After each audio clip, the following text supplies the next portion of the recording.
Hi, I'm John Fischer. My name's Armin Weber. My name is Frank Judas. I'm Matt Judas. Yeah, my name's Sal Perno. I'm Chad Osmus from Balsa, USA.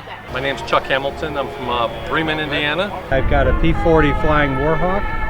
It's a P-40E, and it's designed after a full-scale airplane that was flown in 1940s with the American Volunteer Group, the AVG. It's a part of the Flying Tigers, and it is the Panda Bear Division.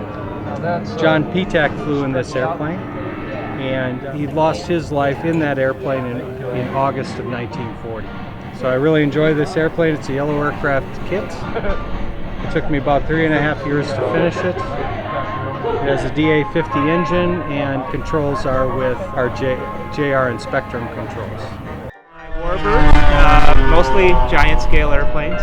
Have been doing giant scale for maybe close to 20 years. You know, we try to organize these events so that we can get other large airplanes together, get the pilots who like to fly these things together, and organize everyone together. This is P-47. I've been flying that. I used to fly F-3A pattern, but the Warbirds are much more relaxing. I'm very fortunate for Fox Valley to give us this venue to fly our Warbirds. Relax, meet good people that come from all over the place, and gives me a chance to be with my son because we share a common interest. So that's my story. Yeah, we have a whole bunch of different airplanes, and some of mine behind me is a Stearman, Super Stearman. That's one of my airplanes, and off camera here is a P-51. Different kind of Warbird and classics and pattern planes and all kinds of fun stuff to fly. We've been involved in the hobby now and just really love it, and the people here are fantastic, and it's a great hobby to be in. This is our new kit, the quarter scale Junkers D1. It has an 88.5-inch wingspan.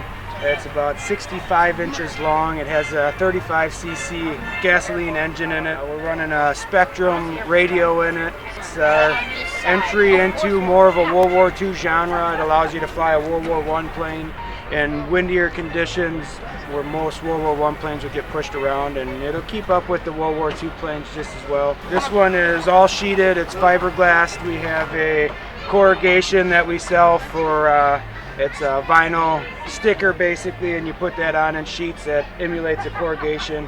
Then we painted it with latex paint. This is a late 1917-ish or so, I would say.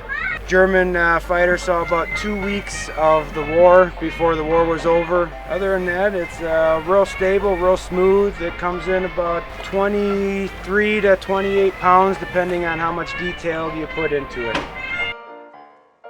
This weekend I flew 3 aircraft. My first one was a Zeroli designed SPD Dauntless.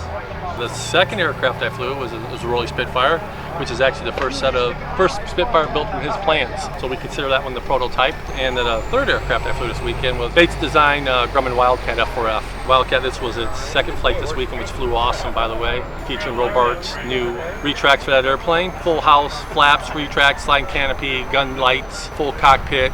Great flying airplane. You know, it's just I needed a hobby, and my wife bought a trainer for me for Christmas one year, and I went out and flew it, crashed it, got a little religion, joined a club in Naperville, and that was about 20 years ago. Been a member of the club for about 10 years here at Fox Valley. My wife and I came out one day at a different field and saw somebody flying airplanes, and I'd done that when I was younger. I said, yeah, that might be a good thing. The kids are all grown up now and they're gone. Maybe it might be a good hobby to get back into them. Here we are, 8 years later, 9 years later, we're still flying. Well, when I was a kid, we were at a field.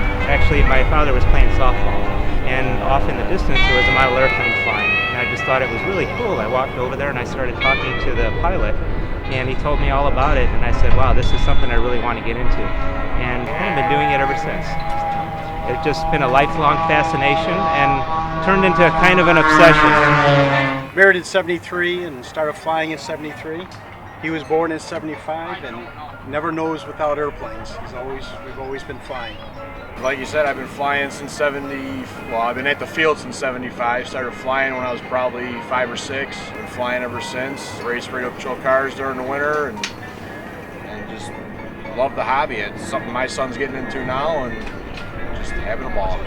I'm a second generation builder pilot. My father, he always loved the air, anything to do with the air. He was a kid that built rubber band airplanes before there was ever any gas or glow engines. And after the war, those glow nitro engines started to become available, and he just continued to build them until I came along, and then him and I shared the hobby together. I started flying remote control airplanes when I was 14 years old. It was a hobby that one of my friends did with his dad, and he got me into it. And I guess I fell in love with airplanes, and I've been doing it ever since. I've been doing it professionally for about 2 years now. I just travel around going to different events, I guess. So.